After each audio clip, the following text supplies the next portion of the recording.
விஜய் வந்து காவேரிக்காக வெளியே வெயிட் பண்ணிட்டு இருக்காரு. என்ன இன்னும் காவேரி காணோம் அப்படின்னு சொல்லிட்டு பார்த்துட்டே இருக்காரு. அங்கே வந்து என்ன பண்ணுறாங்க, நம்ம காவேரியோட குடும்பம் ஃபேமிலி எல்லாமே அவங்க அம்மா வீட்டில் எல்லாருமே அங்கே வந்துடுறாங்க. வந்துட்டு வந்து ஓடி வராங்க. என்ன பண்ணுறதுன்னு தெரியாமல் காவேரி காவேரின்னு சொல்லிட்டு காவேரி வெளியே வந்து அவ்வளோ ஒரு பேக் எடுத்துகிட்டு வெளியே வராங்க. அதை பார்த்து வந்து அவங்க அம்மா கதறி அழுறாங்க. என்னடி இது அப்படின்னு சொல்லிட்டு கேட்குறாங்க. அது வந்துமா அப்படின்னு சொல்லிட்டு காவேரி வந்து சொல்லும்போது என்ன ஆச்சு அப்படின்னு சொல்லிட்டு விஜய் வந்து ஒன்றும் புரியாமல் பார்க்குறாரு. இங்கே பாருங்க அத்தை, அது வந்து அப்படி சொல்ல வராரு. நீங்கள் அமைதியாக இருங்க, உங்ககிட்ட பேசுறதுக்கு எதுவுமே கிடையாது, எங்களுக்கு எல்லா உண்மையும் தெரிஞ்சு போச்சுடி, இப்படி பண்ணிட்டேடி அப்படின்னு சொல்லிட்டு பயங்கரமாக கறி எல்லாருமே அழறாங்க. இந்த மாதிரி கான்ட்ராக்ட் முறையில் மேரேஜ் பண்ண உனக்கு எப்படி வந்து துணி வந்தது, எப்படி ஒரு நாள் இப்படி பண்ண முடிஞ்சது, ஒரு வருஷம் வாழ்க்கையில் ஒரு வாழ்க்கையாடி, இதுக்கெல்லாம் எதுக்கு இந்த வாழ்க்கை அப்படின்னு சொல்லிட்டு கேட்குறாங்க. அதையெல்லாம் கேட்டு காவேரிக்கு என்ன சொல்கிறதுன்னு திறமை தவிக்கிறாங்க. விஜய் வந்து இருங்க நான் சொல்லி புரிய வைக்கிறேன், நீங்கள் எதுவுமே சொல்ல வேணாம், போதும் நீங்கள் சொன்னதெல்லாம் நாங்கள் நம்புறதெல்லாம் போதும், தயவு செய்து எங்களை விட்டுருங்க அப்படின்னு சொல்லிட்டு விஜய் கிட்ட அவங்க அம்மா சொல்கிறாங்க. அதை கேட்டு விஜய் என்ன பண்ணுறது திறமை தவிக்கிறாரு. இங்கே வந்து காவேரி சொல்ல வராங்க. அவங்க அம்மா வந்து இப்படி பண்ணிட்டியே, அதுக்காக வந்து விஜய் கூட ஒரு வருஷம் பொண்டாட்டியா நீ வாழணும், என்ன காரணம், நீ ஏன் இப்படிலாம் பண்ண அப்படின்னு சொல்லிட்டு பயங்கரமாக கதை அழுதுட்டுருக்காங்க. அம்மாவுக்கு தெரிஞ்சிடுச்சே, நான் தெரியக்கூடாதுன்னு தான் நினச்சேனே அப்படின்னு சொல்லிட்டு காவேரி என்ன பண்ணுறது தெரியாமல் தவிக்கிறாங்க. காவேரி போட்டு அவங்க அம்மா நல்லா திட்டிட்டு இருக்காங்க. விஜய் வந்து எவ்வளோ சொல்லி பார்க்குறாரு, விஜய் பேச்சை அங்கே கேட்க மாட்டேங்கிறாங்க யாருமே. என்ன பண்ணுறது தெரியாமல் தவிக்கிறாங்க. இங்கே வந்து நீங்கள் இப்படி பண்ணுவீங்கன்னு நினச்சி கூட பார்க்கல, இப்படி பண்ணிட்டீங்களே அப்படின்னு சொல்லிட்டு குமரன் வந்து விஜய் கிட்ட கேட்குறாரு. அது வந்துங்க அப்படி சொல்ல வராரு அவரும். அந்த டைமில் கரெக்டாக அங்கே வராங்க பசுபதி, அவங்க கேங் எல்லாருமே அங்கே வராங்க. அவங்க வந்து பார்த்துட்டு இந்த மாதிரி வந்து வேறு எதுக்காக கல்யாணம் பண்ணியிருக்கா, எல்லாம் வந்து பணத்துக்காக தான் கல்யாணம் பண்ணியிருக்கா அப்படின்னு சொல்லிட்டு காவேரி பற்றியும் காவேரியோட ஃபேமிலியை பற்றி ரொம்ப எப்பவும் போல் மோசமாக பேசுகிறாங்க. இது எல்லாம் பார்த்து விஜய் வந்து சமய டென்ஷன் ஆகிறாரு. வாய மூடுறீங்களா, உங்களை யார் இங்கெல்லாம் வர சொன்னது, வந்துட்டீங்களா அப்படின்னு சொல்லிட்டு சமய டென்ஷன் ஆகிறாரு. உடனே அன்பரசை பார்த்துட்டு கேட்குறாரு, உங்களை யார் இந்த வீட்டு வாசப்படி மிதிக்க உங்களுக்குலாம் அசிங்கமாக இல்லை, நீங்கள் பண்ண எனக்கு துரோகத்துக்கு இந்த வீட்டு வாசப்படி உங்களால் மிதிக்கலாமா நீங்கள் அப்படின்னு சொல்லிட்டு கேட்குறாரு.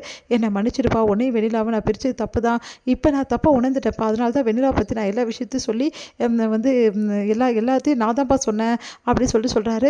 அதை கேட்டுட்டு வந்து அப்படியே விஜய் சமயம் மறுக்கிறார். இங்கே பாரு விஜய், உனக்கு இப்போ நான் நல்லா தான்ப்பா செஞ்சுருக்கேன், முன்னாடி நான் தப்பு பண்ணேன், நான் உண்மை தான், ஆனால் இப்போ பிரச்சனை இல்லைப்பா, வெண்ணிலா தான் உன் கூட வந்துட்டால, இதுக்கப்புறம் இந்த காவேரி வந்து கரெக்டாக கான்ட்ராக்ட் போட்டு தானே கல்யாணம் பண்ணியிருக்கேன், அதனால் பிரச்சனை இல்லைப்பா, இந்த போய் இவளை வெட்டிடு, அதான் போயிட போகிறாளே இப்போ இதுக்கப்புறம் வெண்ணிலாவும் நீயும் சந்தோஷமாக வாழணும், அதுக்கு நான் எந்த இளைஞரும் பண்ண மாட்டேன்ப்பா, நீங்கள் சந்தோஷமாக இருக்க, என்னென்ன பண்ண முடியுமோ அவ்வளோ வந்து நான் பண்ண போகிறேன் அப்படின்ற மாதிரி சொல்கிறாரு. இதெல்லாம் கேட்டு காவேரி எங்கள் அம்மா தலையில் அடிச்சுட்டு அழறாங்க. இதெல்லாம் தேவை எனக்கு, இப்படி பண்ணிட்டேடி, நம்ம கேள்வி கேட்க கூட முடியாத நிலைமைக்கு கொண்டு வந்துட்டேடி, இப்போ அவங்க இஷ்டத்துக்கு தானே அவங்க பண்ணுவாங்க எல்லாமே அப்படின்னு சொல்லிட்டு இருக்காங்க. இதை கேட்டு காவேரி அழுறாங்க. விஜய் வந்து ஐயோ இவங்க தப்பாக புரிஞ்சுருக்காங்களே அப்படின்னு சொல்லிட்டு என்ன பண்ணுறது தெரியாமல் தவிக்கிறாரு. தாத்தா அங்கே வராரு. தாத்தா வந்து என்ன நடக்குதுங்க அப்படின்னு சொன்னோன்னே, காவேரியோட ஃபேமிலி ரொம்ப தப்பாக புரிஞ்சுட்ருக்காங்க தாத்தா, காவேரி ட்ரெஸ் எல்லாம் எடுத்து வச்சுட்டு பேக் பண்ணி போக சொன்னேன், அவளும் தப்பாக புரிஞ்சுட்ருக்கா அப்படின்னோடனே, என்னடா நீ இப்படி பண்ணி வச்சுருக்க, இப்போ எப்படி சரி பண்ணுறதுன்னு தெரியலையே அப்படின்னு சொல்லிட்டு, இங்கே பாருங்கள் சாதா, கொஞ்சம் கேளுமா சொல்கிறது அப்படின்னு, போதுங்க நான் கேட்டதெல்லாம் போதும், இந்த கான்ட்ராக்ட் விவரம் உங்களுக்கு தெரியுமா அப்படின்னு சொல்லிட்டு, எனக்கும் தெரியுமா அப்படின்னு அதிர்ச்சி அடைகிறாங்க எல்லாருமே. இங்கே பாருமா, இவங்க 2 பேருக்கும் எந்த பிரச்சனையும் இல்லைம்மா, நல்லா தான் வாழ்வாங்க, வேணாம் ஐயா போதும், எனக்கு வீணான நம்பிக்கையை தயவு செய்து கொடுக்காதீங்க, என் பொண்ணு வந்து இப்படி பண்ணிட்டாலே அப்படின்னு சொல்லிட்டு அழறாங்க. எல்லாருமே வந்து காசுக்காக வந்து என் பொண்ணு கல்யாணம் பண்ணிட்டா சொல்கிறாங்க, இதெல்லாம் எனக்கு தேவையா, ஏன்டி இப்படிலாம் பண்ண, பணம் காசாடி பெரிய பெரிய விஷயம், பண காசுக்காக என் பொண்ணு பண்ணுறவ இல்லைங்க, அதுக்கு என்னமோ காரணம் இருக்குது, அதனால தான் பண்ணியிருக்கா, ஆனால் சொல்ல மாட்டேங்கிறா அப்படின்னோடனே, எப்படி சொல்வா, அதான் பணத்துக்காக லட்சத்து பணத்துக்காக வந்து பண்ணியிருக்காளே, விஜயோட மொத்த சொத்துக்காகவும் பணத்துக்காக தான் பண்ணியிருக்கா, விஜய் நீங்கள் எவ்வளோ கொடுத்தீங்க, நிறைய பணம் உங்ககிட்ட கறந்துட்டாளா அப்படின்னு சொல்லிட்டு கேட்குறாரு. அது கேட்டு விஜய் செமையாக டென்ஷன் ஆகிறாரு. வாய் மூடுறீங்களா, எதுக்கு இப்படிலாம் பேசுகிறீங்க அப்படின்னு சொல்லிட்டு, ஏமா இப்படி மோசமாக பேசுகிற, என்ன நினச்சிட்டு இருக்கீங்க நீங்கள் எல்லாம், காவேரி பற்றி இவ்வளோ தரகுறவை பேசுகிறீங்களா, உங்களால் அவ்வளோதான் சொல்லிட்டு அப்படின்றாரு தாத்தா. நாங்கள் சொல்கிறது என்ன தப்பு இருக்குது, உண்மை தானே நாங்கள் சொன்னோம் அப்படின்றாங்க. இதை கேட்டு வந்து சாரதா ஒரு பக்கம் அழுத்துட்டு இருக்காங்க. தாத்தா செமையாக டென்ஷன் ஆகி எல்லாம் உண்மையை சொல்கிறாரு. காவேரி வந்து நர்மதாவை காப்பாற்ற தான் இதெல்லாம் பண்ணான்னு சொல்லிட்டு, அது எல்லாத்தையும் கேட்டு வந்து சாரதா இன்னொன்றும் அழறாங்க.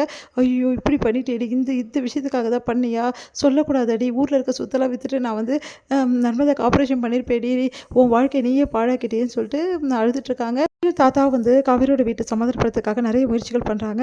சொன்னால் கேளுங்க, நடந்த விஷயமே வேறு, நாங்கள் வீட்டை விட்டு அனுப்புறேன்னு எவ்வளோ சொல்லி பார்க்குறாங்க, அதை அமுச்சிட்டிங்களே, இதுக்கப்புறம் எதுவும் பேசுறதுக்கு எதுவுமே இல்லை, எப்போ இந்த மாதிரி வந்து என் பொண்ணு அமுச்சிட்டிங்களோ இதுக்கப்புறம் இந்த பொண்ணு வந்து என் பொண்ணு வந்து அந்த வீட்டில் இருக்க மாட்டா, அந்த வீட்டில் வந்து ஒரு வந்து வேலைக்காரியை என் பொண்ணு வாழ வேண்டிய அவசியம் கிடையாது, விட்டுருங்க அப்படின்னு சொல்லிட்டு சாரதா வந்து நீ வா காவேரியை சொல்லிட்டு கூட்டிகிட்டு போகிறாங்க.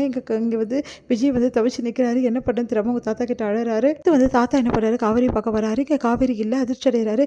காவேரி எங்கே போனா அப்படின்னோன்னா, காவேரியும் நர்மதாவையும் வந்து என்ன பண்ணுறாங்க, கொடைக்கானல் அனுப்பிச்சி விட்டுறாங்க அவங்க அம்மா.